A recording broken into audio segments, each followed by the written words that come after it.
क्योंकि आज the knowledge आपके लिए लेके आया है एक ऐसे एडवेंचर की कहानी जिसे सुनकर आपके रोंगटे खड़े हो जाएंगे और जिसके बारे में शायद आपने पहले कभी नहीं सुना होगा। दुनिया के सबसे बड़े शिखर माउंट एवरेस्ट को सर करने की शुरुआत 1921 से ही हो चुकी थी, लेकिन उसकी चोटी तक कोई नहीं पहुंच पा रहा था और एवरेस्ट की चोटी तक पहुंचना इतना आसान भी नहीं था, क्योंकि वहां तक पहुंचने के लिए बेहद ही मुश्किल और खतरनाक हालातों से गुजरना होता था। क्योंकि 29,028 फीट की इस मंजिल के रास्ते में बहुत सारे मौत के दरवाजे हैं। इस मिशन में कई लोग असफल हुए, कई लोगों ने अपनी जान गंवा दी और बहुत सारे लोगों का शव तो आज भी उस बर्फीली चट्टानों के भीतर दबा पड़ा है, जिसे आज तक वापस नहीं लाया गया। लेकिन फिर भी साहस के शूरवीरों ने हिम्मत नहीं हारी और वो एवरेस्ट की चोटी तक पहुंचने का लगातार प्रयत्न करते रहे। इन कई सारे साहस वीरों में से ही एक थे नेपाल के शेरपा तेंसिंग। सन 1952 में नेपाल के शेरपा तेंसिंग के दिमाग पर एवरेस्ट को सर करने का जुनून सवार था। तब स्विट्जरलैंड के रेमन लैम्बर्ट और शेरपा तेंसिंग ने एवरेस्ट को सर करने का प्रयत्न किया था, लेकिन वो उसमें निष्फल साबित हुए थे। 1952 में तेंसिंग और रेमंड लगभग पूरे एवरेस्ट पहाड़ को चढ़ गए थे, लेकिन बेहद कठिनाइयों के चलते उन्हें एवरेस्ट की चोटी से महज 1000 फुट की दूरी से ही वापस आना पड़ा। मंजिल से इतने करीब होकर भी वापस आ जाने का दुख उन दोनों को था, लेकिन तेंसिंग ने हार नहीं मानी। फिर से एक साल बाद सन 1953 में तेंसिंग 7 अंग्रेज और 2 न्यूजीलैंड के पर्वतारोहियों के साथ एवरेस्ट के अभियान के लिए निकल गए। तेंसिंग और एडमंड हेनरी की टीम ने पहाड़ चढ़ने की शुरुआत 9 अप्रैल 1953 के दिन की। बर्फीले रास्ते, माइनस में टेम्परेचर, हिम नदी, कभी भी टूट पड़ने वाली शिलाएं और बर्फीली खाइयों के बीच वो लोग एक के बाद एक कैंप बनाकर अपनी मंजिल के करीब बढ़ते रहे। लगभग 20,000 फुट की ऊंचाई तक पहुंचने के बाद एक छोटी सी दरार को पार करने के लिए हेनरी ने डाइव लगाई, लेकिन उनके भार के कारण बर्फ की चट्टान वहां से खिसक गई और वो हमेशा के लिए उसमें दबने ही वाले थे कि पीछे से समय रहते तेंसिंग ने रस्सी फेंकी और हेनरी ने उसे पकड़कर अपने प्राण बचा लिए। अगर तेंसिंग ने वो रस्सी ना फेंकी होती तो हेनरी उस वक्त अपने जीवन से हाथ धो बैठते। खैर, एडमंड हेनरी और तेंसिंग की टीम धीरे धीरे एवरेस्ट की चोटी से नजदीक आते रहे।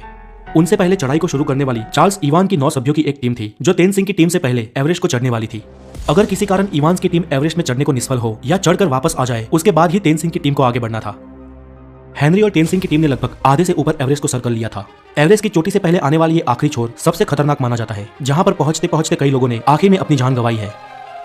एक तरफ इवान्स की टीम इनसे पहले आगे बढ़ रही थी और 26 मई के दिन माउंट एवरेस्ट के शिखर से वो लोग सिर्फ 300 फुट की दूरी पर थे, लेकिन इवान्स और उनके साथी बहुत थक चुके थे। उनके शरीर ने जवाब दे दिया था, उनमें अब एक कदम भी आगे बढ़ाने का हौसला नहीं था और वो चोटी से सिर्फ 300 फीट की दूरी पर वापस लौट गए। यहाँ पर इतिहास किसी और के नाम पे ही लिखा जाने वाला था। इवान्स की टीम के पीछे लौटते ही अब तेंसिंग और हेनरी की टीम को आगे बढ़ना था। रात में सोने के बाद सुबह तेंसिंग और उनकी टीम ने अपनी मंजिल की तरफ कदम बढ़ाए।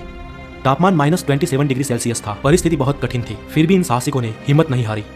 वो कुदरत और अपने शरीर की कठिनाइयों का सामना करते करते एक के बाद एक कदम आगे बढ़ाते गए और सुबह के 9 बजे वो लोग दक्षिण शिखर तक पहुंचे। धीरे धीरे ऑक्सीजन खत्म हो रहा था और अब उनके पास उतना ऑक्सीजन भी नहीं था कि वो इस पूरे अभियान को ठीक से खत्म कर सके। तेंसिंग की गति धीमी हो रही थी, उनके पांव धीरे धीरे भारी हो रहे थे। कुछ यही हाल हेनरी का भी था। हेनरी ने तेंसिंग की तरफ देखा, उनको कुछ समय के लिए रोका और उनके ऑक्सीजन की नली को साफ किया, क्योंकि उनको सांस लेने में भी तकलीफ हो रही थी। वो लोग एक के बाद एक ऐसी आने वाली कठिनाइयों को मार देते रहे और अपने कदम एवरेस्ट की चोटी तक बढ़ाते रहे और आखिर में 29 मई 1953 के दिन शेरपा तेंसिंग और हेनरी का नाम इतिहास में दर्ज हो गया। जब वो सुबह के 11:30 पर दुनिया की सबसे ऊंची चोटी 29,028 फीट यानी 8,848 मीटर की ऊंचाई पर पहुंचे, तब उनकी खुशियों का कोई ठिकाना नहीं था। ये एवरेस्ट की चोटी के कुछ रियल वीडियोस है जो किसी भी इंसान को मंत्रमुग्ध करते हैं। इस तरह विश्व के लिए दुर्गम एवरेस्ट का शिखर नेपाल के शेरपा तेंसिंग और न्यूजीलैंड के एडमंड हेनरी ने सर कर लिया और इस तरह इंसानियत ने और एक कुदरती विषमता को परास्त कर दिया। आज के लिए इतना ही, और अगर आपको ये डॉक्यूमेंट्री अच्छी लगी हो तो इसे हो सके उतनी शेयर और लाइक करें। अगली वीडियो में हम आपके लिए लाने वाले हैं इंसानियत की और एक जीत की सच्ची कहानी, द नॉर्थ पोल यानी उत्तर ध्रुव के बारे में। अगर आप नए हैं तो हमारे चैनल द नॉलेज को जरूर सब्सक्राइब करें। Have a good day, take care.